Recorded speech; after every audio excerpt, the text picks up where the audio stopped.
Bonjour à toutes et tous, je vais vous parler ici de tir réflexe, de vitesse d'engagement, de strafe, de précision, de training et de réglage de souris.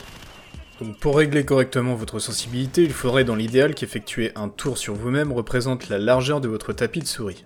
Ensuite vous devez adopter une sensibilité adaptée au jeu auquel vous jouez.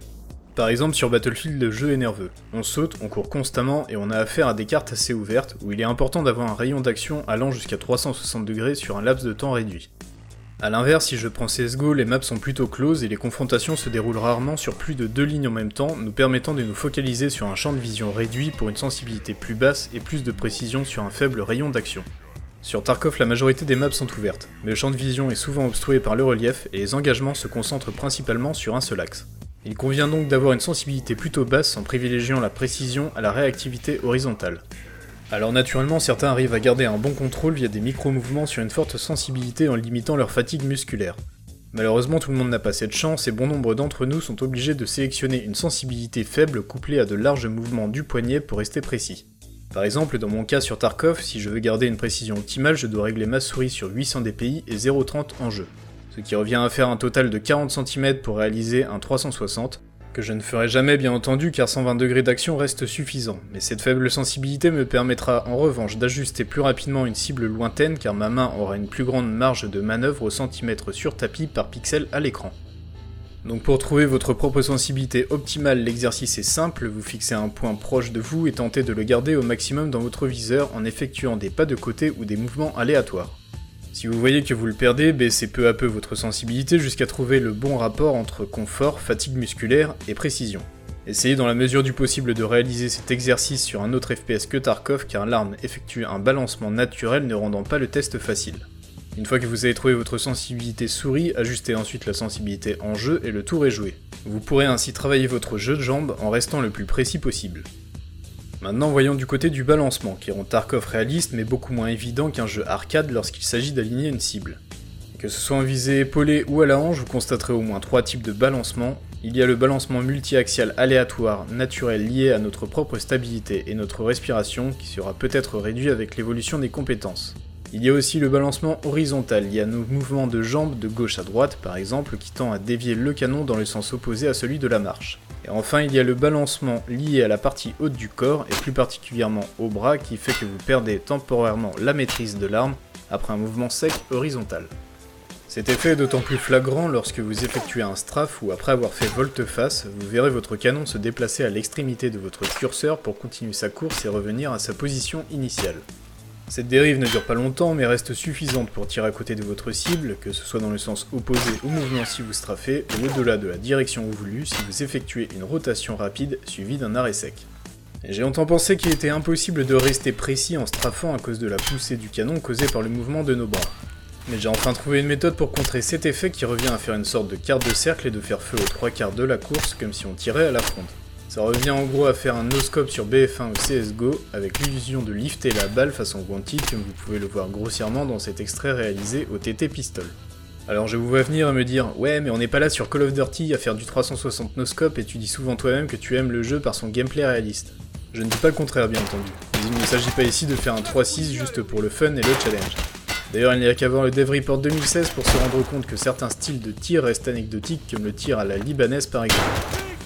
Généralement on strafe quand il y a déjà engagement et donc quand vous êtes déjà pris pour cible, sinon prenez le temps d'ajuster et vous n'aurez pas de compensation à faire. Le strafe est une manœuvre vous permettant de riposter derrière un couvert en vous montrant le moins possible. Strafer à découvert est inutile car l'amplitude du mouvement du personnage reste faible et l'adversaire ne s'embêtera sûrement pas à prendre le temps de vous viser la tête. Quand l'accrochage a commencé, cherchez plutôt à vous décaler sur un côté en faisant un tir de suppression au jugé jusqu'à trouver un couvert et à ce moment précis vous pourrez tenter de strafer plus facilement en étant protégé. Ce genre de tir requiert beaucoup d'entraînement pour être efficace et précis. Aussi ce n'est pas le genre de choses qu'on se risquait à faire à l'époque où tout le monde se baladait en Defender, car l'issue favorable du combat revenait au premier qui visait les jambes, ce qui nous obligeait à marquer un éventuel temps d'arrêt pour loquer la cible et tirer. Mais aujourd'hui cette mécanique a changé, étant donné que les protections ne sont plus très présentes et qu'une balle bien placée peut être fatale, que ce soit par le skill ou par un coup de chance. Retenez bien que l'idée générale dans le strafe, c'est de vous montrer le moins possible. Alors bien entendu, vous n'êtes jamais à l'abri de vous prendre une balle ou une grenade et de vous faire flanquer, mais moins risqué et moins longtemps durera l'engagement et plus vous augmenterez vos chances de survie si vous ne possédez pas de protection corporelle. Bien entendu, ce genre de situation et de move restent difficiles à appliquer et dépendent d'une multitude de facteurs à un instant T. Mais c'est ce souci du détail qui pourrait très bien vous sauver et faire la différence sur une partie dont l'enjeu est important.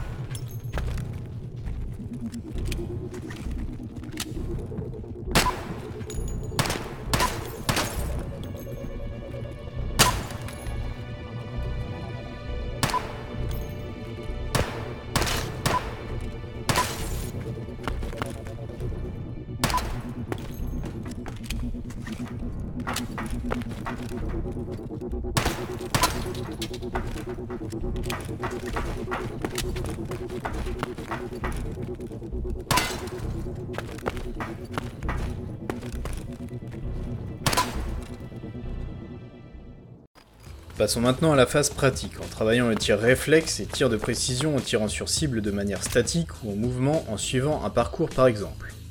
Dans un premier temps, vous allez vous entraîner à tirer droit et statique sur un même point de sorte à essayer de réunir vos tirs au plus proche de votre objectif. A l'inverse de beaucoup de jeux, vous verrez que dans la majorité des cas, vos projectiles ne vont pas s'empiler les uns sur les autres. Ils vont avoir plus tendance à s'écraser sur une zone plus ou moins large et plus ou moins proche les uns des autres. Cela définit donc une zone d'impact qui réunit tous vos tirs d'une même session ou d'un chargeur et que nous allons appeler un groupement. Donc pour réduire au maximum ce groupement, vous devrez retenir votre souffle pour limiter les mouvements de l'arme et vous devrez contrebalancer l'arme de la manière citée précédemment. Rendez-vous sur une map en PvE après vous êtes préparé votre équipement spécial et fixez-vous une zone d'entraînement composée de plusieurs points de repère identifiables comme des arbres, des poteaux, des véhicules ou tout objet de différentes tailles placé à différentes distances et dont vous pourrez discerner les impacts. Prenez le temps de mémoriser ces cibles et entraînez-vous à les shooter en mode visée pour assimiler les distances entre chaque. Quittez-les des yeux et effectuez le même exercice au jugé. Ça paraît bête mais c'est de cette manière que vous allez vous habituer au placement central du curseur, vous facilitant un tir réflexe pour gagner le temps qu'il vous faudrait en mode visée et en prenant en compte le balancement du fusil qui va avec. Quand vous êtes à l'aise, répétez l'opération plusieurs fois et essayez ce coup-ci de battre votre record de vitesse, car il n'y a pas trop d'intérêt à adopter un tir réflexe si vous ne l'effectuez pas rapidement. Une fois que vous avez adopté cette technique, mettez en place un parcours pour cette fois-ci vous entraîner au tir réflexe en mouvement et plus précisément en strafant ou en repli avec plusieurs armes différentes. Essayez aussi de vous concentrer sur votre jeu de jambes et de passer du simple one-tap à un strafe rapide sans arrêt. Vous pouvez aussi coupler des cibles à longue distance pour ajouter du challenge, apprendre à changer d'arme et recharger au bon moment et être prêt à faire face à n'importe quel type d'engagement multiple et simultané que vous devriez conclure en un temps limité. Dans l'idéal, essayez de passer quelques minutes chaque fois que vous lancez le jeu avant de partir en raid pour entretenir votre mémoire musculaire et réajuster votre aim. Comme dans toute discipline, un entraînement constant devrait vous faire progresser et comme le montre le succès des aim maps sur Counter-Strike, ce n'est pas une perte de temps et loin de là. Voilà, donc j'ose espérer que ce petit tuto vous sera utile bien qu'il soit principalement dédié aux habitués des FPS cherchant à parfaire leurs skills. Et sur ce, je vous souhaite un bon entraînement et je vous dis à bientôt dans une prochaine vidéo.